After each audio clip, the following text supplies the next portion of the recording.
Chers amis, Boker Tov, Beshem Hashem, Naaseh, Natzliach, Benarviach, Be'ezrat Hashem pour cette journée du jeudi 1er août et 26 du mois de Tammuz. Plusieurs shiurim aujourd'hui, donc je vous embêtais un petit peu avec nos cours. Juste rappeler que hier, Baruch Hashem, comme promis, je suis allé au Kotel. J'ai prié pour cette très longue liste de plus de 2000 demandes, hormis nos deux communautés, hormis nos familles, hormis tous ceux qu'on connaît nous-mêmes. Et j'espère, avec l'aide du ciel, que vraiment nos prières seront acceptées et que tous ceux qui veulent une bonne santé la retrouvent, une bonne parnassa, un bon zivugagoun, chaim tovim varukim, be'ezrat Hashem, et surtout la Geoula Shlema qui comprend toutes nos demandes. Voilà ce qu'on est parti faire hier, be'ezrat Hashem itbarach, comme promis.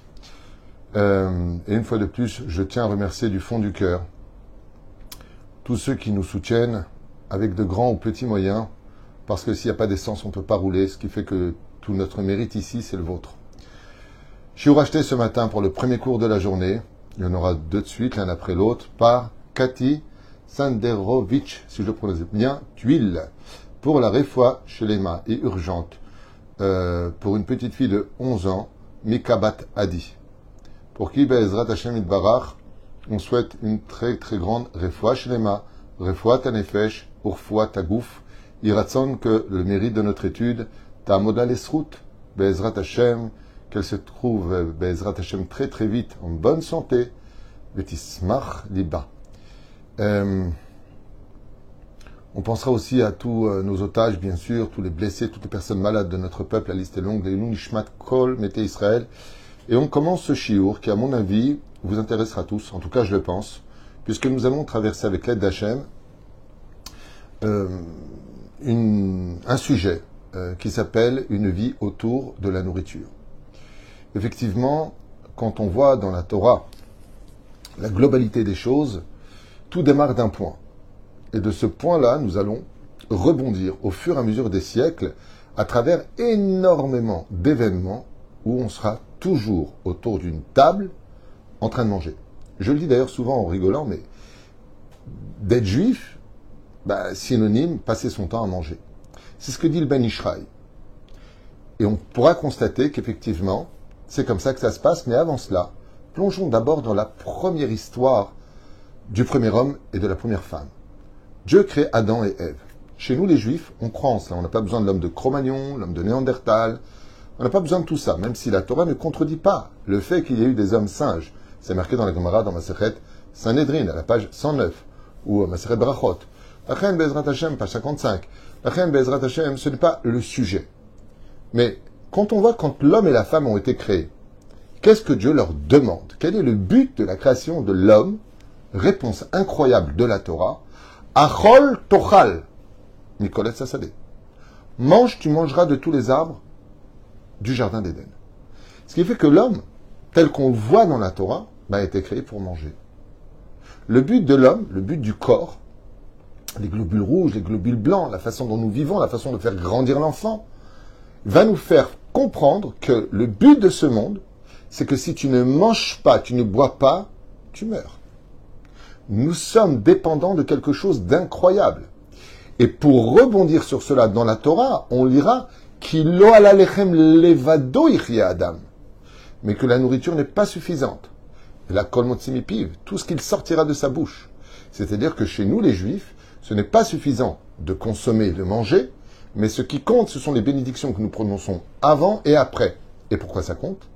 Parce que, bizarrement, nous expliquent nos sages, quand on dit la bénédiction, par exemple, sur un verre d'eau, She'akol ni'a bidvaro, je vais donner vie à cette nourriture. Ce qui fait que les nourritures qui sont consommées sans spiritualité sont considérées comme étant des cadavres. C'est ce que nous dit la Mishnah. Shlosha she'ochlim al shulchan echad velo amro alav divrei Torah ki ilu achlu mizifre metim. C'est-à-dire que toute nourriture que nous consommons, qui n'est pas accompagnée de spiritualité, ou une bracha, le birkat Amazon, ou simplement un dvar Torah, sont considérées comme étant des nourritures qui ne sont que matérielles. Donc, on n'a rien élevé, et c'est à ce moment-là que cette nourriture devient interdite, puisque c'est appelé dans le Shulchan Aruch voleur. Tu manges sans bénédiction, tu es appelé voleur. La faute originelle démarre de la nourriture. Tu mangeras de tous les arbres Mais l'arbre de la connaissance du bien et du mal, tu n'en consommeras pas. Ok? L'ordre est donné. Et voilà que, dans le pshat de l'histoire, Ève se fait embrouiller par le serpent, et puis elle prendra, dit Rivka bat Esther, Ezrat Hashem. Et elle prendra de ce fruit. Il y en a qui disent que c'est le blé, il y en a qui disent que c'est la figue, il y en a qui disent que c'est le raisin, peu importe. Il y en a qui disent que c'est le hétrog, peu importe. En tout cas, elle le prendra, elle le mange. Elle les mange et ses yeux s'écarquillent. Elle voit. Elle refuse de mourir seule. Écoutez bien, c'est incroyable. Parce que si tu manges, tu meurs. De cet arbre-là uniquement. Un clin d'œil pour nous dire, comme le dit le Rambam, 99% des maladies viennent de la nourriture qu'on consomme. Si tu sais manger comme il le faut, tu gagnes la santé et tu gagnes la vie.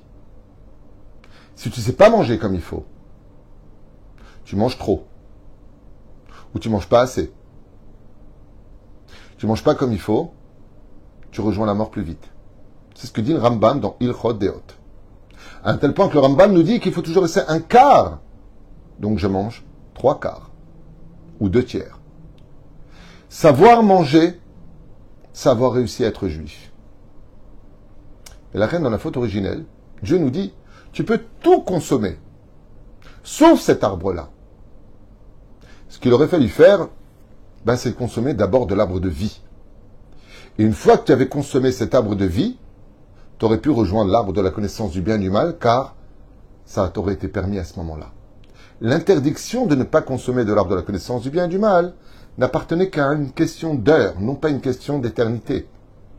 3 heures avant l'entrée de Shabbat, Adam et Ève ont été créés. Et pendant Shabbat, toutes les nourritures deviennent saines. La reine dit à Talishmaya, oui, il n'y aurait pas eu de problème de consommer l'arbre de la connaissance du bien et du mal si d'abord j'avais compris pourquoi je vis. Et le but de vivre, c'est de savoir comment manger. Écoutez bien ce que nous disent les Mekoubalim. Si tu veux savoir si une personne travaille pour Dieu ou pas, tu ne le sauras ni dans ses enseignements, ni quand tu le vois prier, ni dans son comportement à la synagogue. Tout ça, ça peut être des vitrines. Il y a un moment où tu pourras voir qui il est, c'est quand il s'assoit pour manger. C'est pour ça que beaucoup de rabbanim refusent de manger en public, de peur d'être mal jugés. La papauté avait pris le même système, interdisant à leurs dirigeants spirituels chez eux de ne pas manger en public, de manger qu'entre eux. C'est pour ça qu'ils sont enfermés dans des chambres.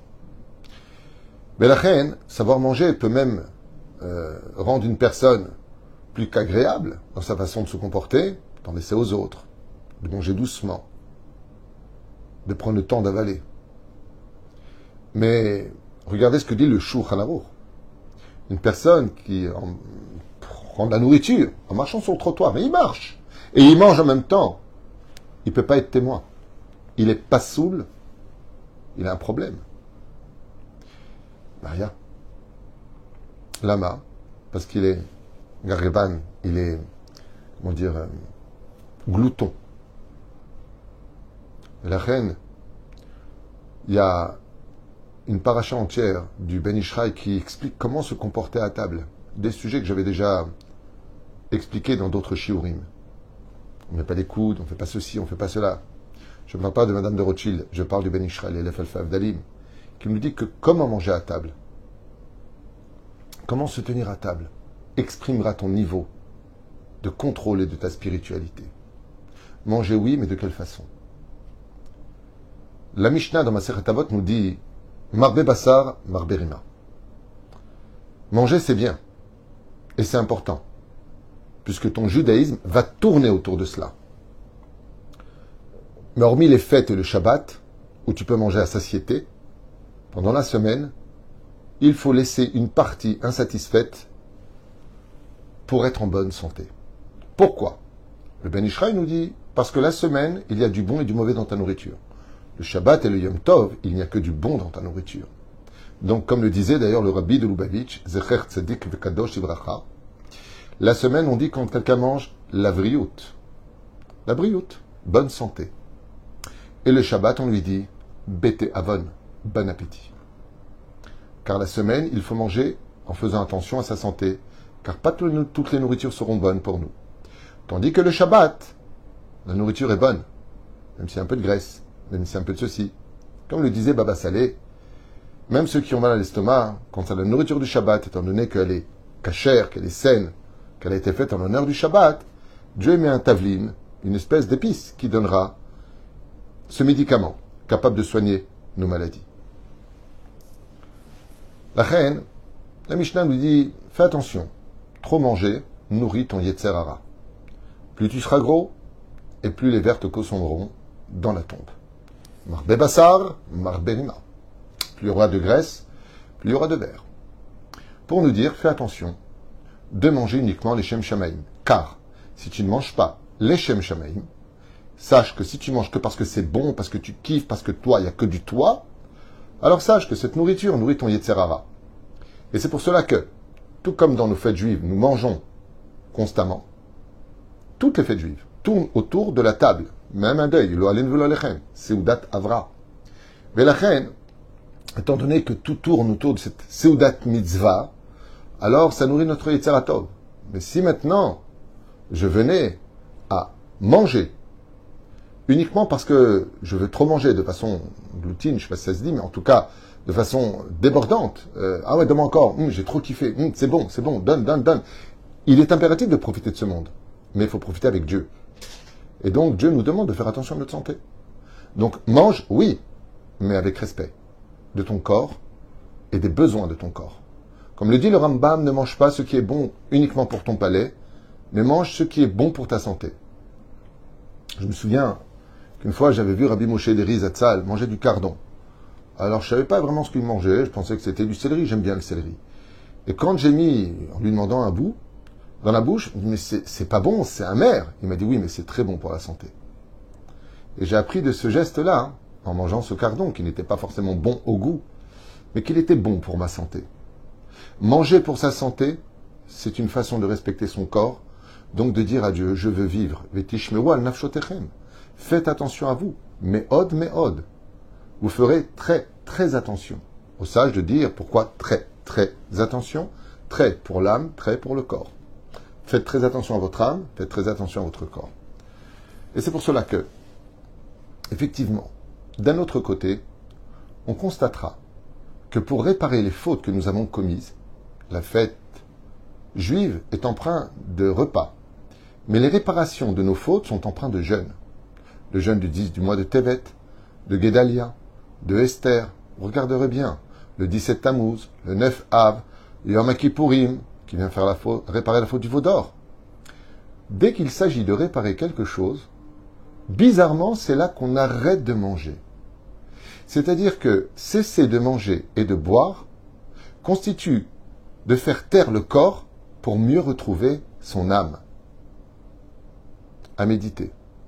Le fait de ne pas manger, de ne pas boire, le corps s'affaiblit automatiquement.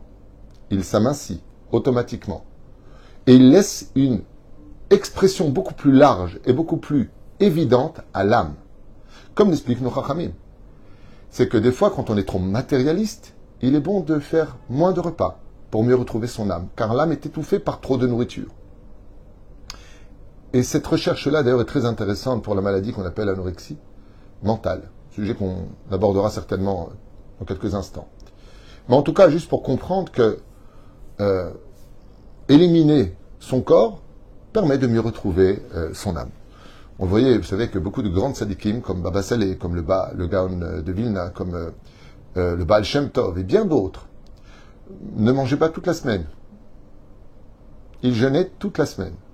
Et Shabbat, ils mangeaient. Et on parle de tzadikim d'un très très haut niveau. Pourquoi? Pour ne pas permettre au Yetzer Hara de se nourrir d'une nourriture douteuse la semaine, où il y a du bien et du mauvais. Donc, ils étudiaient la Torah qui est aussi une nourriture, pour mieux laisser apparaître leur corps. Mais on parle de certaines élites du peuple d'Israël, ce qui ne s'adresse certainement pas à nous tous. Et c'est pour cela d'ailleurs qu'il y a quelque chose de très intéressant avec l'anorexie, c'est que dans cette maladie-là, dans le subconscient, non pas la conscience que peuvent déceler les psychiatres, on parle du subconscient, on parle de l'âme, pas proprement dit, et non pas du nefesh qui est dans le conscient, eh bien, ces personnes qui sont atteintes de cette pathologie, qui est une maladie mentale, et qui demandent des fois des hospitalisations et un psychiatre, un suivi psychiatrique, parce que c'est une maladie qui peut démarrer pour quelques mois, voire pour plus d'un an et plus encore. La reine, ce qui est très intéressant, c'est de voir que ces tzadikim-là, ben ils ne mangeaient pas. On a posé une fois la question au Baal Shem Tov, comment se fait-il que vous jeûnez toute la semaine? Il a répondu, je ne jeûne pas. Mais quand j'étudie la Torah, j'oublie de boire et de manger. Et la reine, là j'en profite,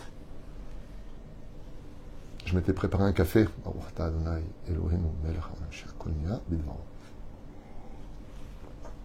Alors bien sûr, vous dites pas Amen, puisque ce sera en différé. Mais juste, quand j'ai préparé un café, je parlais de ça, j'ai dit, n'oublie pas de boire aussi ton café pour la bracha. Et la reine, Bisiata d'Ishmaïa, il y a des fois un refus de trop goûter à la douceur. Le sucre et tout ce qui est doux au niveau des nourritures nous font profondément grossir. L'aliment numéro 1, même au-delà de la graisse, tout ce qui est graisseux, okay? Tout ce qui est gras, pardon, eh bien c'est le sucre. Le sucre garde les graisses. Donc boire de l'eau de façon raisonnable, c'est la meilleure boisson du monde, tout le monde le sait. C'est la meilleure boisson du monde de boire que de l'eau, surtout pas des choses sucrées, surtout pas des choses avec des colorants qui agressent notre système immunitaire. Il est très important de boire de l'eau, de manger sain, de manger ce qu'il faut. Le Rambam nous dit mange bien le matin et surtout du pain, comme le dit la Gemara dans Brachot. Le midi, mange bien, le soir, mange peu. C'est ça. Alors malheureusement, il y a des gens aussi qui vont à l'extrême. Et tout extrême est nuisible. Trop de sucre est nuisible. Plus de sucre du tout, c'est aussi nuisible. Avec le temps. La douceur permet de relever la moralité des hommes. La Gemara nous dit, si tu vois une personne qui n'est pas bien, donne-lui un fruit. Pourquoi? Parce qu'il y a de la douceur dedans. C'est un peu sucré. Ce qui fait qu'un peu de sucre remonte le moral. Il y a des gens qui vont vraiment pas bien. On leur donne un carré de chocolat. On n'a pas dit une plaque de chocolat, qui serait nuisible pour le cholestérol ou autre. On leur donne un carré de chocolat. La Torah ne nous demande pas du tout de souffrir. Il n'y a aucune mitzvah de souffrir. Il y a assez d'épreuves dans la vie pour nous faire souffrir. On n'a aucune utilité à aller chercher les souffrances ou de se plonger dans la débilité. Je dis bien débilité de tous les extrêmes dans ce monde. Il n'y a aucune mitzvah, aucun domaine qui nous permettrait ou de comprendre une fraction de seconde que ce serait pour nous une nécessité de se mettre en porte-à-faux. Comme a dit Rabbi Nachman dans le Chayei Moharan, il y a des erreurs que j'ai faites. Je pensais que je pouvais retrouver le Créateur du monde en m'infligeant des jeûnes interminables, 17 jours, et puis de me plonger dans les étangs, de me faire mordre par toutes sortes de naloukas, toutes sortes d'animaux, de souffrances dans les ronces. Mais non. C'est pas ce que veut Dieu. La meilleure façon de retrouver Hachem, c'est de servir dans la joie. Donc si tu prends un morceau de sucre, pour mieux retrouver ta joie, pour mieux servir ton Créateur, tu fais une mitzvah. Et ça te remontera le moral. Et ça ne te nuira pas à ta santé. Et ça ne te fera pas prendre de poids. Vous connaissez tous ce proverbe qui dit « La nourriture de Shabbat ne fait pas grossir ». Effectivement, c'est pas le samedi soir que tu te rends compte, c'est le dimanche soir sur la balance. Le temps de...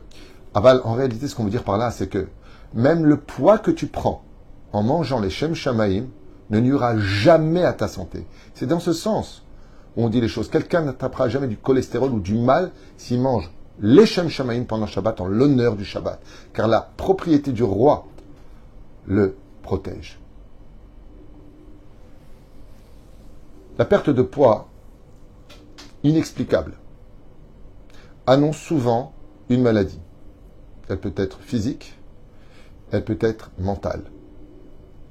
Quelqu'un qui aurait la maladie à l'estomac se retrouvera à prendre du poids. Une personne qui a perdu tout espoir va passer dans deux extrêmes, ou la boulimie, passer son temps à manger parce qu'il n'en peut plus de sa vie, donc tuer son corps. Mais il peut aussi tuer son corps d'une autre façon, l'anorexie mentale. Passer d'un extrême à un autre.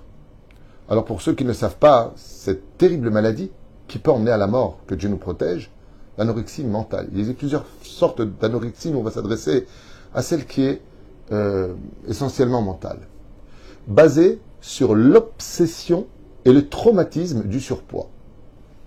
C'est une espèce de déclic très bizarre, où la personne va vivre un espèce de moment de traumatisme sur la prise de poids. Donc ça se nourrit d'un yaourt, d'une pomme, très aléatoire, et la perte de poids est très conséquente, puisque au bout du 3e jour, le corps commence à s'habituer à moins de nourriture. Et au bout du 7e jour, eh bien, le poids est tellement descendu que le corps commence et finit par accepter ce régime extrême, qui n'est pas un régime, qui est un problème.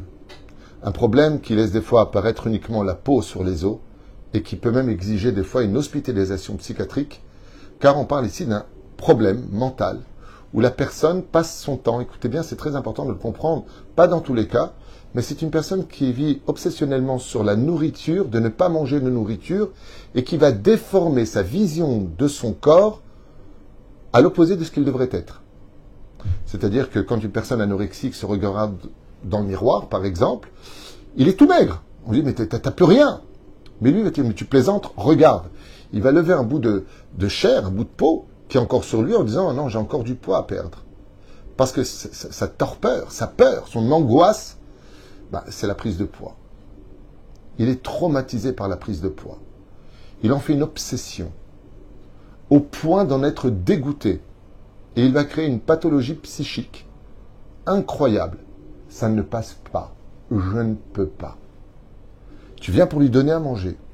Ça passe pas. Pour lui, manger devient, ou pour elle, une souffrance. Comme si qu'il avait, écoutez bien, les mots sont très importants. C'est comme une femme qui aime son mari, qui ne veut surtout pas le perdre, mais qui est profondément amoureuse d'un autre homme. Chas v'shalom. Combien cette personne va souffrir? Elle ne veut pas perdre son mari, mais elle est amoureuse d'un autre homme. C'est horrible. C'est une angoisse à vivre. C'est exactement ce que vit l'anorexie. C'est que il est amoureux de son idéologie maintenant, c'est d'être le plus mince au monde. Je veux pas un gramme de graisse, comme si c'était un péché d'avoir de la graisse. Mais de l'autre côté, je ne peux pas trahir mon idéologie. Je sais que je dois manger. Je l'entends. Je vois ma situation. Je vois qu'on est en train de me nourrir avec par mes veines, une intraveineuse. Je vois la problématique. Mais si je mange, j'ai l'impression de tromper ma conscience. C'est ça qu'il faut débloquer. Il faut rappeler tout simplement à cette personne qu'elle a le droit de tomber amoureuse de l'autre parce qu'elle n'est pas mariée. Et elle n'a pas de mari. C'est l'imaginaire. Quand tu manges et que tu es anorexique, tu ne trahis pas du tout ton idéologie. Au contraire, tu vas nourrir à un bon rythme le fait de te sentir bien dans ta peau. Parce que la recherche de l'âme, qui est la beauté intérieure, démontre par là que ton corps, tu le hais et qu'il te complexe. C'est comme quelqu'un qui en veut à une autre personne, au point de vouloir le faire disparaître. C'est ce que vivent ces gens. Faire disparaître leur corps parce qu'ils ne s'aiment pas. Mais qu'ils savent qu'au fond d'eux, ils ont quelque chose de très puissant, qui est plus important que le corps, car il est empreint d'éternité, c'est l'âme. Et cette maladie est considérée comme étant grave. Bon, nous, les Tunisiens, la vérité, on n'en a pas beaucoup de gens anorexiques, parce qu'un Tunisien qui ne mange pas, il faut vérifier ses origines. On adore manger, c'est dans notre sang, on peut dire ça comme ça. Et la reine, ces personnes-là qui vivent des traumatismes extrêmement difficiles sont en guerre, matin, midi et soir, contre une prise de poids, quoi que ce soit. Et donc, automatiquement, ils ne mangent plus de sucre, ils ne mangent plus de vie, ils ne mangent plus de ce qui est moral. Ils se laissent mourir, devenir squelette, parce qu'ils s'apprécient comme cela. L'extraordinaire de cette pathologie, qui est quand même incroyable, c'est qu'ils ne cherchent pas à être la victime, ou au contraire, ils ne supportent pas les gens qui leur parlent de leur poids. T'as trop maigri, pourquoi tu me parles de moi? Moi, j'existe pas, moi je t'ai rien demandé, moi je veux pas manger, je vais dans ma chambre, laissez-moi tranquille. Mais on ne peut pas te laisser tranquille, parce que maintenant tu mets ta vie en danger. Je ne sais pas si vous avez fait un lien, je n'ai pas osé le faire, je vous dis moi-même à émettre, parce que c'est de mes études personnelles et moi je ne suis rien pour vous dire voilà ce que ça veut dire. Mais si on revient à la faute originelle de l'interdiction de consommer de l'arbre, de la connaissance du bien et du mal, où Adam et Ève ont fait le pas de consommer, je me suis posé dans mes études une question, est-ce qu'il n'y a pas un lien entre l'anorexie et l'état d'âme de Adam et d'Ève avant la faute, ou cette fois on fait échouer sur le fait de ne pas consommer la nourriture? Je ne sais pas s'il y a un rapport, mais en tout cas moi j'y vois un lien très fin, très significatif, dans la recherche de la pureté à travers l'âme, c'est-à-dire l'éveil à l'âme. Mais les gens qui sont anorexiques, s'il y en a qui écoutent ce chiour, devront comprendre qu'en réalité la meilleure façon de retrouver son âme, c'est d'être en bonne santé. Trop de poids est nuisible. Trop mince, c'est nuisible. D'avoir un corps dans lequel on se sent bien, mais qui respire la vie, c'est réussir sa vie. Voilà ce que je voulais partager avec vous pour ce premier chiour, en souhaitant de tout mon cœur, Bezrat Hashem, une excellente santé pour une fille de 11 ans qui s'appelle Mikabat Adi et qui a besoin de vos prières. Bezrat Hashem, en espérant que ce chiour Iten lakom nishalot libal avodatout barach, et que Bezrat Hashem, moi le premier qui ai pris un peu de poids ces derniers temps, avec beaucoup d'énergie, vous savez, la nourriture c'est de l'énergie, on en a besoin, surtout avec tout ce que je fais grâce à Dieu, j'essaye de me maintenir. Et voilà, je vous remercie du fond du cœur d'avoir écouté ce chiour, il y en a un autre tout de suite après, et de le partager parce que ceux qui sont atteints d'anorexie auront peut-être des réponses, et ceux qui mangent trop, peut-être qu'ils feront plus attention, et ceux qui mangent pas assez, eh bien, bonne santé.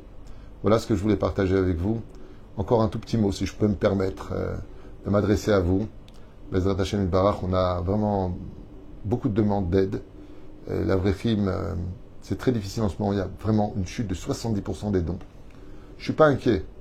Je travaille avec Dieu. Mais vraiment, on est peut-être à la veille d'une grande guerre. Je ne sais pas où on va avec ce qui est en train de se passer dans les informations.